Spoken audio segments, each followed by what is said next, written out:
Hello and welcome back to another episode of Majlis and Markets with your host Hassan Javraj. In this podcast, we bring you thought-provoking conversations with influential leaders in Islamic and global markets. Wherever you're listening to us, please remember to like, share and subscribe. You can also send your feedback, comments, questions and suggestions to our email address, hassan@majlisandmarkets.com. In today's episode, we're diving into the MENA venture capital ecosystem. According to Magnet, a Dubai-based VC data platform, the Middle East, Pakistan and Turkey secured $665 million in funding in the first half of 2024, equating to an 18% drop from last year. Meanwhile, Saudi Arabia led the MENA region with $412 million in VC funding, despite a 7% decline. Investor numbers in the MENA region increased by 33%, showing resilience in early-stage funding. To understand these trends more, we spoke with Ivo Dutelinov, general partner at Oryx Fund, about the VC landscape in Saudi Arabia and the broader region, highlighting growth markets and funding challenges for startups. Ivo Dutelinov, welcome to Majlis and Markets. Great to have you here. Hi, Hassan. Thank you for inviting me. Ivo, you've got quite an interesting background. I've done a bit of research for this conversation, and I came across your profile. Actually, last year I came across you when I was writing an article on the Saudi fintech ecosystem.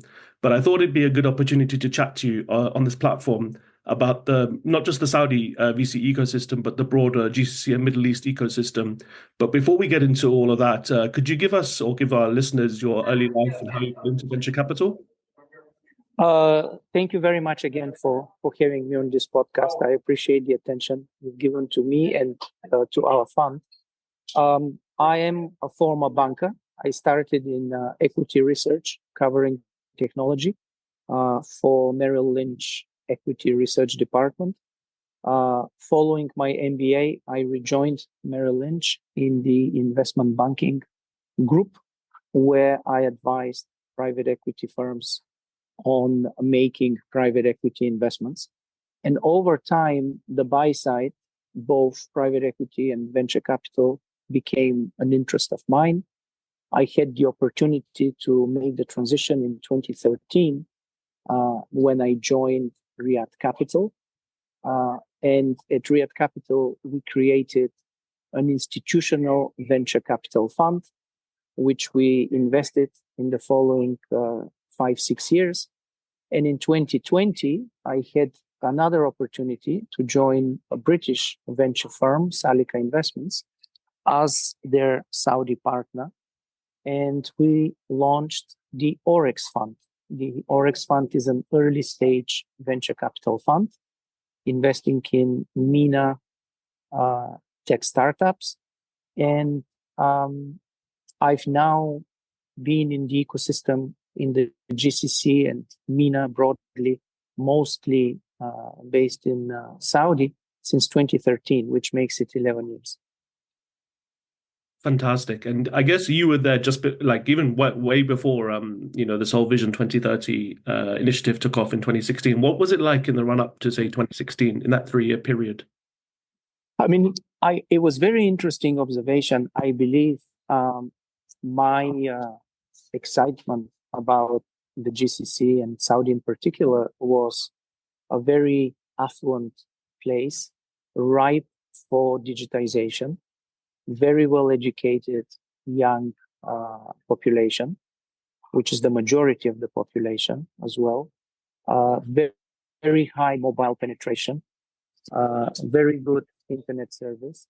And what was missing is a little bit of education of all the stakeholders and capital. And capital was abundant. It was actually unlocking that capital to see or to predict the takeoff of a venture capital ecosystem. And obviously, we at Riyadh Capital at the time couldn't guess the timing. No one has a crystal ball. But we did it. We went out and raised the Riyadh Taqniya Fund, or RTF, in 2014 and 15, with a final closing in 15 and first investments in 2015. And only 2-3 years later, we saw the emergence of multiple venture funds, sovereign wealth funds allocated pockets of capital dedicated to seeding and creating additional equity venture funds. Subsequently, venture debt funds came into the picture, and multiple accelerator and incubator programs were launched. We saw over time banks coming in and doing a lot of fintech related and not only initiatives, creating their own incubators and accelerators. And then other companies, such as the big telecoms, for example, also joining in. And we've participated in putting together a pretty robust ecosystem, which is sized appropriately for Saudi Arabia and the GCC. That ecosystem continues to grow, measured by the dollars invested in venture assets and number of deals.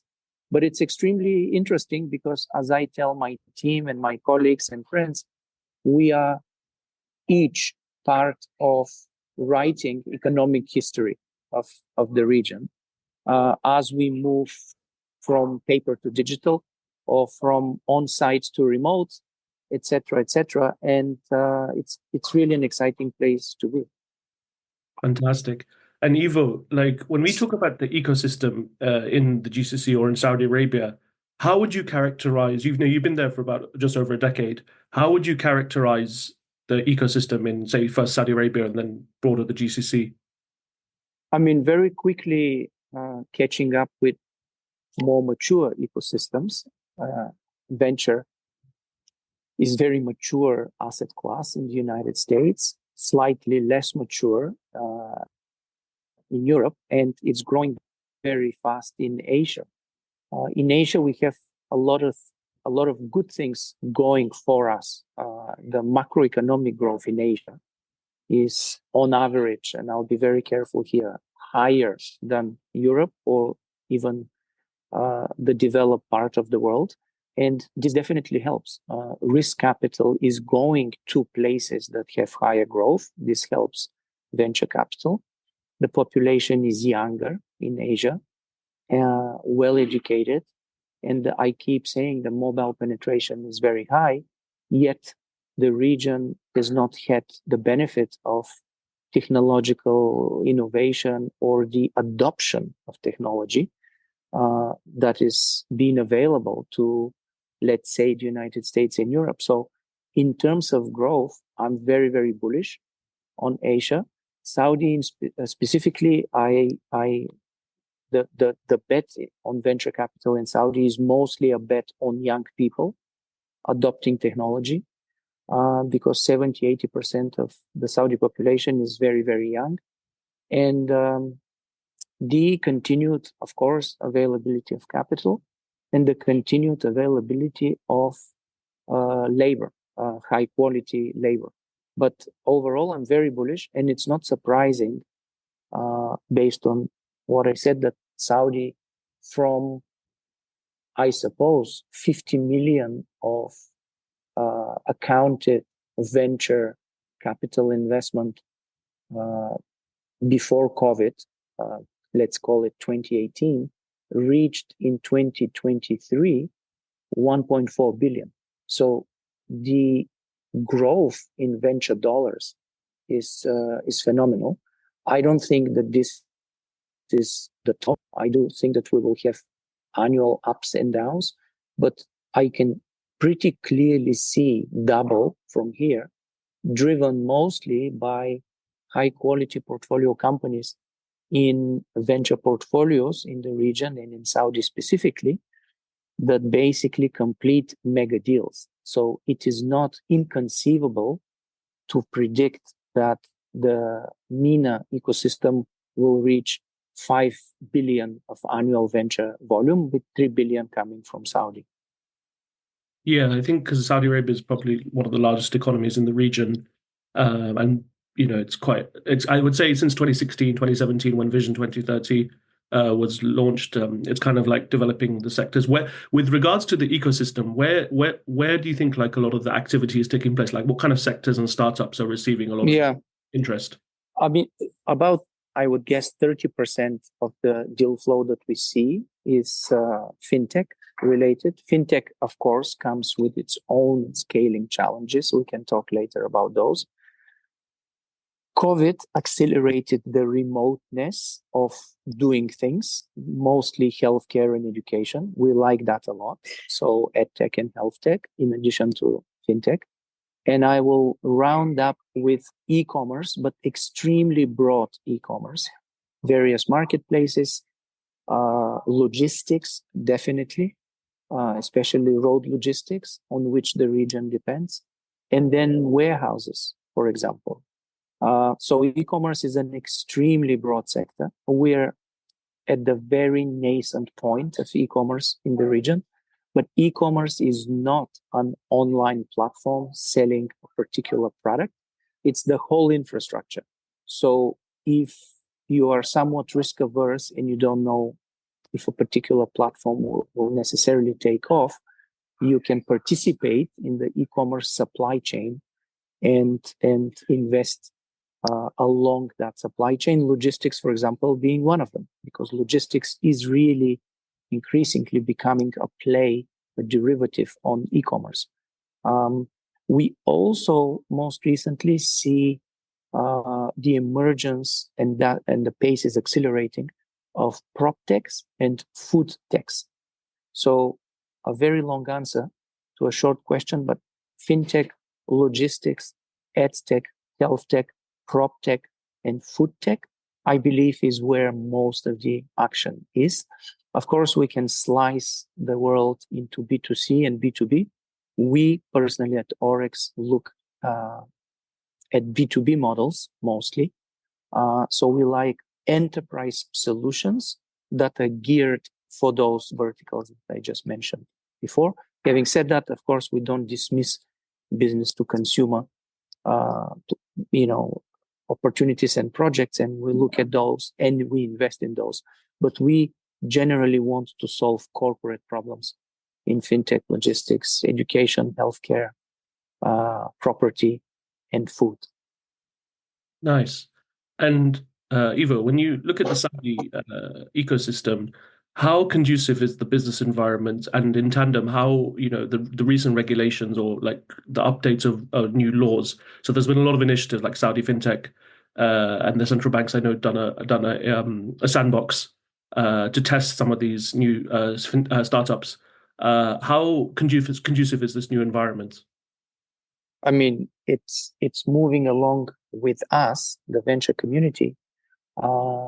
I remember when we were applying for our startups were applying for various fintech related licenses. And of course, in Saudi, we have mainly two regulators, SAMA and the Capital Markets Authority, SAMA being the central bank.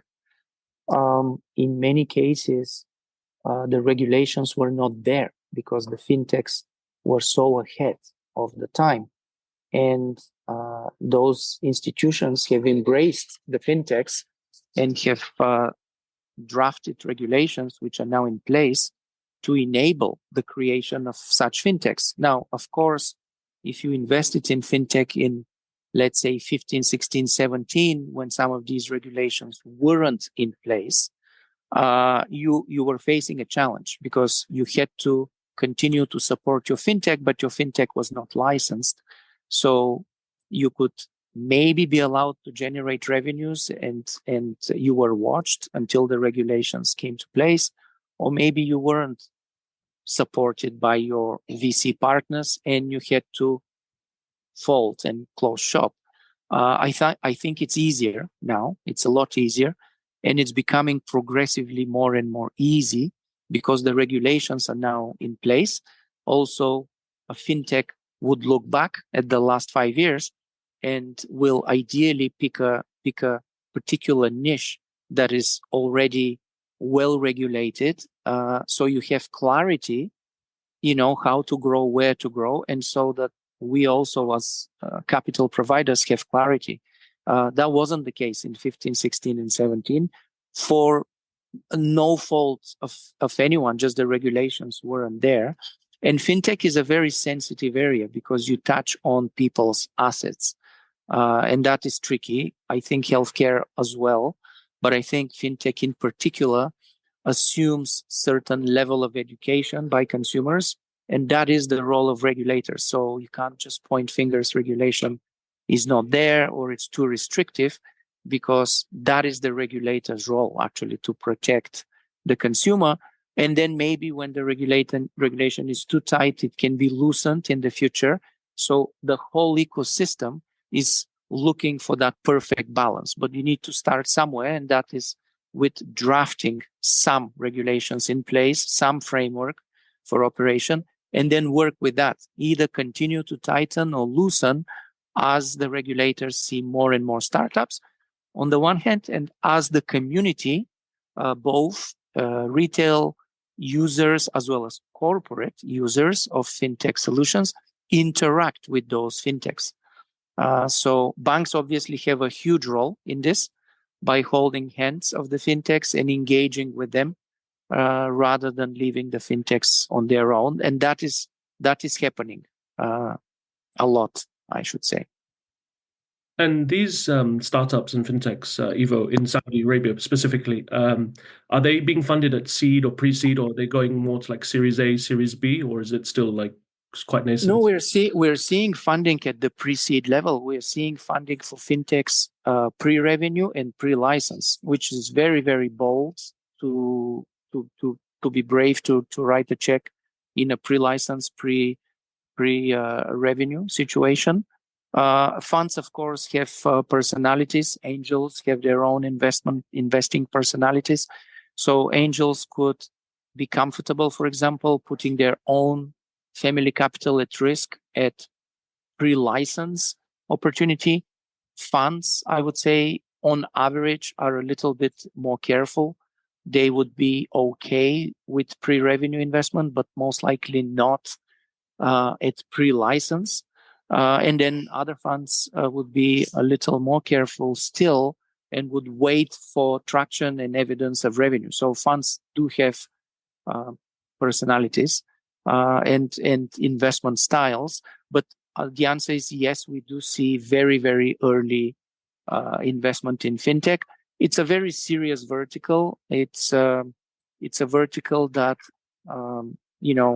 when the regulation is right, when the capitalization table is right, when the right investors are in place, and of course, when you have the right team, the fintech can grow very, very large. And some of these fintechs can also be international. They don't need to be just Saudi or even limited to the GCC. Regulation, though, remains one item to consider, because regional regulators require a review of your model. And I think if we get to a situation where we have cross recognition of licenses, we will accelerate the scaling up possibility for those fintechs. Of course, it's a fine balance. For the point I mentioned earlier, you touch consumers and businesses, and the regulators want to ensure stability of the financial system. So it's work in progress, definitely in the right direction. And so, yeah, we're positive. Speaking of international players, Ivo, a lot of this investment taking place, whether it's at pre-seed, seed, or Series A, Series B, and so on, is this done by local investors or local funds, or are there international players such as yourselves as well coming to the Saudi market? I mean, Oryx isn't really international. Oryx is in ADGM. We're in Abu Dhabi Global Markets Incorporated. Our parent company is a British venture firm, but Oryx is very, very regional and local, with offices in Abu Dhabi, Dubai, and Riyadh. Most of the investments are still probably more than 2/3, if not 3/4, done by regional investors, that being angels, corporates increasingly, VC funds and sovereign wealth funds co-investing alongside VC funds, or not, just investing directly themselves. We do see on a pretty consistent basis the participation of internationals. I would estimate that to be 25 to maybe 30% of the investments come from international capital. That will increase. I think the international eyeballs are on us. I think those funds from abroad, mostly, as you would guess, US, Europe, and the more developed parts of Asia, are looking for comfort to see that the regulation is in place, if we're talking about fintech, or that this fintech has a very good chance of scaling after the license has been received, because license is not the one and all requirements to scale. You need the team to execute, and you need consumers, retail or institutionals, to embrace that fintech. So the international capital comes in size. I mean, we see checks of 5, 10, and plus $1 million, and even bigger than that. These checks tend to be actually infrequent, but larger than the checks that the regional players write. So we will see, I think, more of that. And I think the overall percentage of internationals investing in the region will grow from the current estimated 25 to 30%. And we may also see the increase in check sizes. We will see. But yes, we definitely see this is a very good attestation that our region is providing great avenues for growth. This is actually a very, very good validation of our region. So we're not necessarily viewing these investors as competitors, but as ecosystem partners, validating our region. Speaking of regional ecosystems, how would you compare Saudi Arabia's venture capital ecosystem to, say, with the UAE, which probably has a little bit more developed and has been in the game a little bit longer, right, compared to, say, Saudi? I mean, it's very difficult it's such a multifaceted question that it is very difficult to really compare. A lot of, if not all, the Saudi fintechs would eventually want to scale into the UAE. Most likely, they are incorporated in one of the UAE free zones already. So even the definition of what is Saudi, what is UAE is becoming a little bit blurry, with pretty mixed and international founding teams. A lot of the Saudi fintechs are in ADGM or DIFC, for example. But even the so-called UAE ones that were originated, born, the operating company is in the UAE, are looking for investors in Saudi and eventual revenue base in Saudi. I mean, whether they will move the OPCO to Saudi is not that relevant. So I think largely these are markets that I would liken to USA and Canada, very, very closely aligned, including on regulation, with companies in both places wanting to scale in each other's kingdom. So it's very difficult to say definitively something positive for one without mentioning the other, and conversely criticize one without saying that the other one faces the same issue. I view them honestly as one market. Yeah. And which countries excite you the most in terms of opportunities, but besides, say, Saudi and the UAE or GCC? Which countries are you really like? I mean, the whole of GCC is exciting. We have seen a lot of announcements recently from Qatar and Oman. Bahrain has always been active. Actually, we should not overlook Bahrain, smaller market than Saudi or UAE, but very progressive regulator. So there is a lot of good activities happening in Bahrain, almost starting from the same time as Saudi and UAE took off.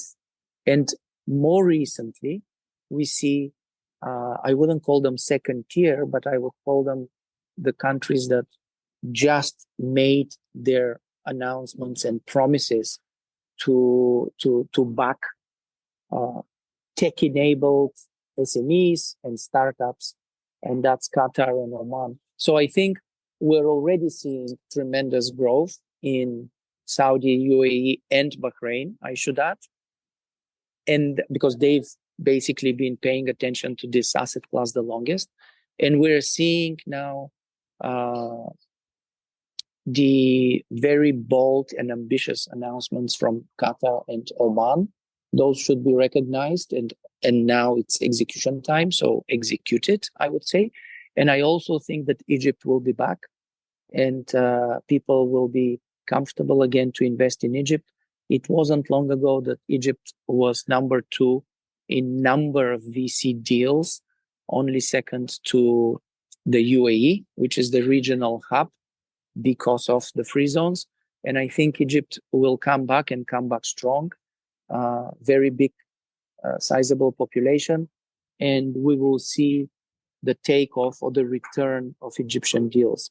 So in sum, I think we would be very interested to continue investing in Saudi, UAE, and Bahrain, as we have done until now. We will probably be looking very actively from this moment on into Qatar and Oman, and we will also be paying a very close attention to Egypt. In this higher interest rate environment, it's no surprise that there's been a decline in deal making globally in VC. One thing I wanted to ask you is about the funding. You know, in the I would say the last decade, you know, we've had historically low interest rates, but now obviously with interest rates being a bit higher, there's been a bit of a shift in funding for startups. Could you talk a little bit about the difference between like debt and equity and how that has played out?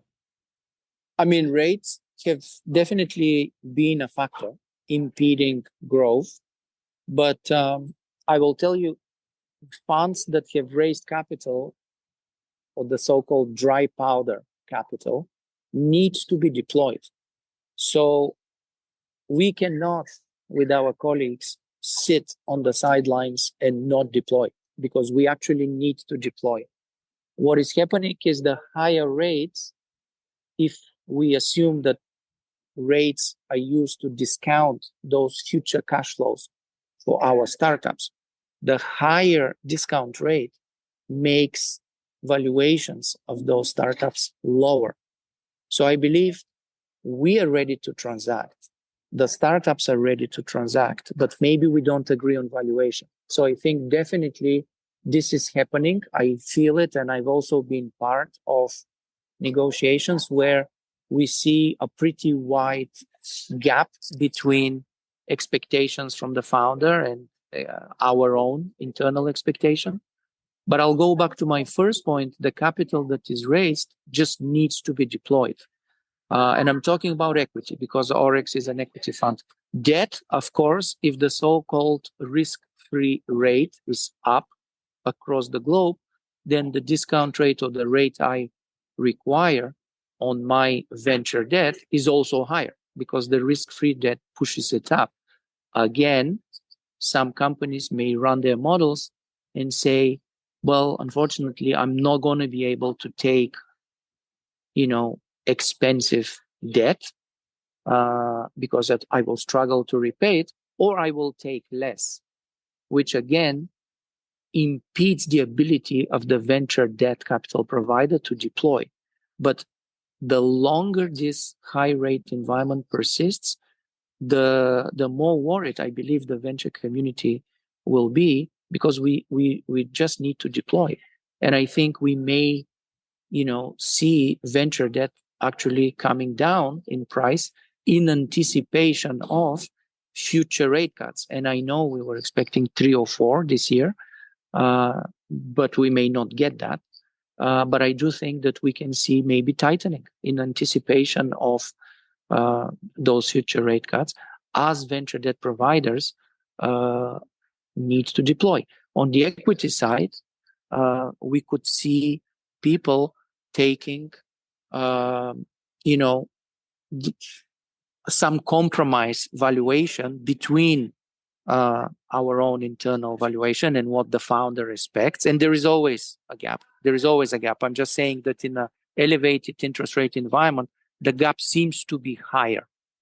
But there is always a gap between what we think a business is worth and what the founder thinks the business is worth. So maybe for us to be able to transact, maybe we will reach agreements to transact at some compromise value, just because I don't think venture is an asset class where you time the market. It's a 10-year asset class. I mean, we have 10-year funds. And so, we can't basically close shop for 6 months and wait until rates come down, timing the market. We're not day traders. We're long-term investors. So what I'm trying to say is we need to work through this. And I just described some ways where, venture debt may tighten, or we may take a valuation that is a compromise between what the founder expects and what we expect is the intrinsic value of a business. So we can continue staying open and continue being relevant to this ecosystem. Does it also depend on like where the venture is? So, for example, if they're in a more early stage or infant stage of their development, an investor would say take on more equity risk. Whereas, say, if they're like Tabi or Tamara, they did it more like ABS kind of financing with like traditional lenders of finance. Do you think that it just really depends on where the business is at? I mean, you always take more equity risk the earlier the business is. I mean, in some cases, you invest in pre-revenue, and this could mean that you made a fantastic investment and revenue came and you're actually getting a return on your money, or the company may remain pre-revenue, or it may reach an average level of revenues and stagnate there. So I think the range of outcomes, the earlier you are in the company's lifestyle, is the widest.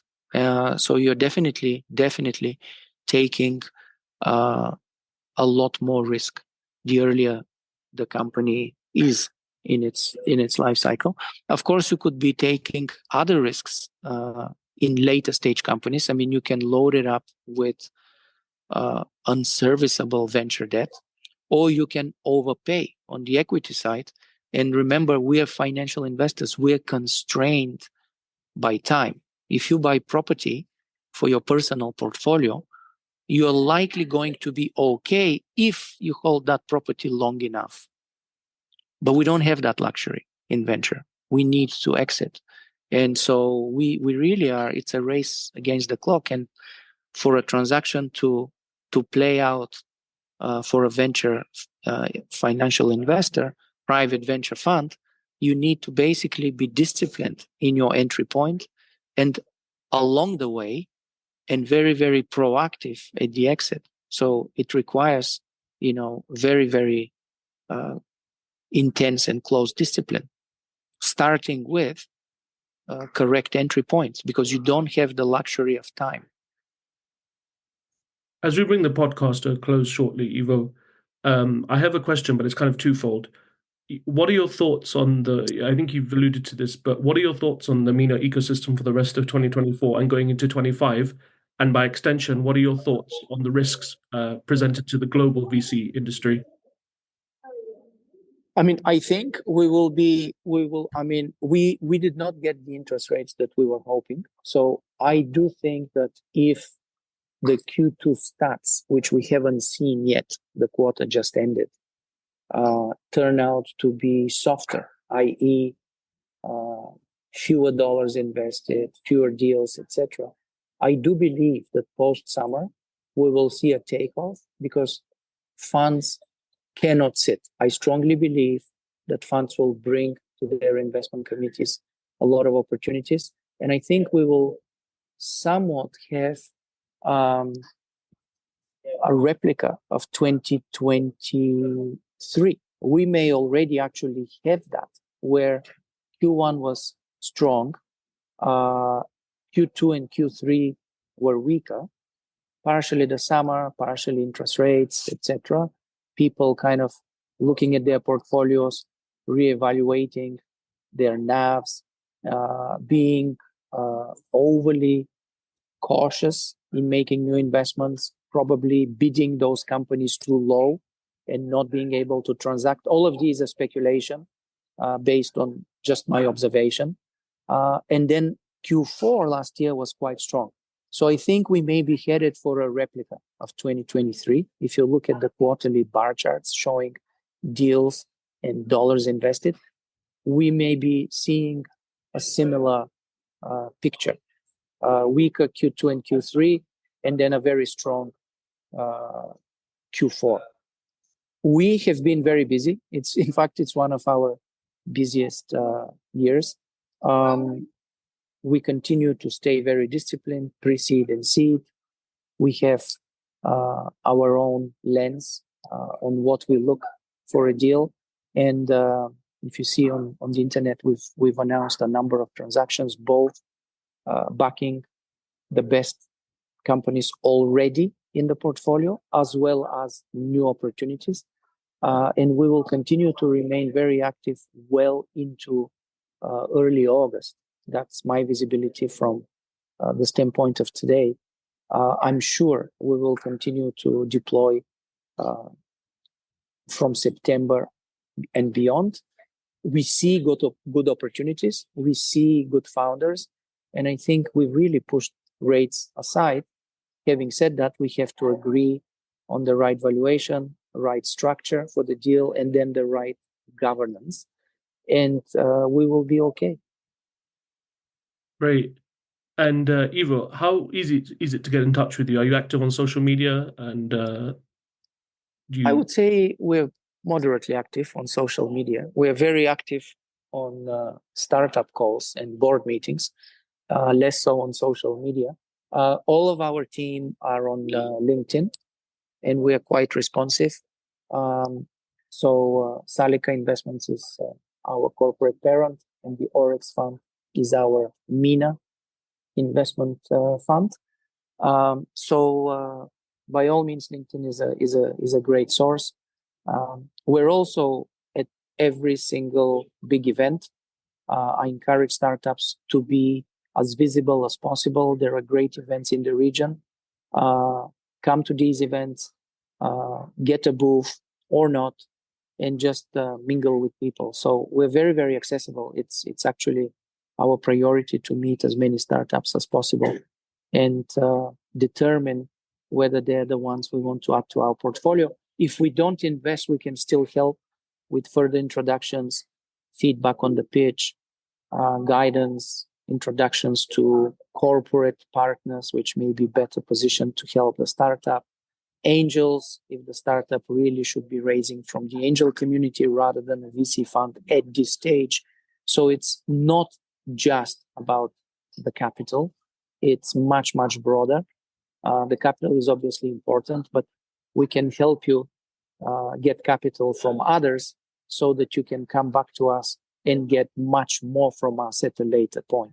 So amazing. Ivo, this has been a really fantastic conversation. I wish you all the best into the rest of 2024 and going into 2025. Thank you, and definitely stay in touch. Thank you, Hassan, very much. All the best. Thank you.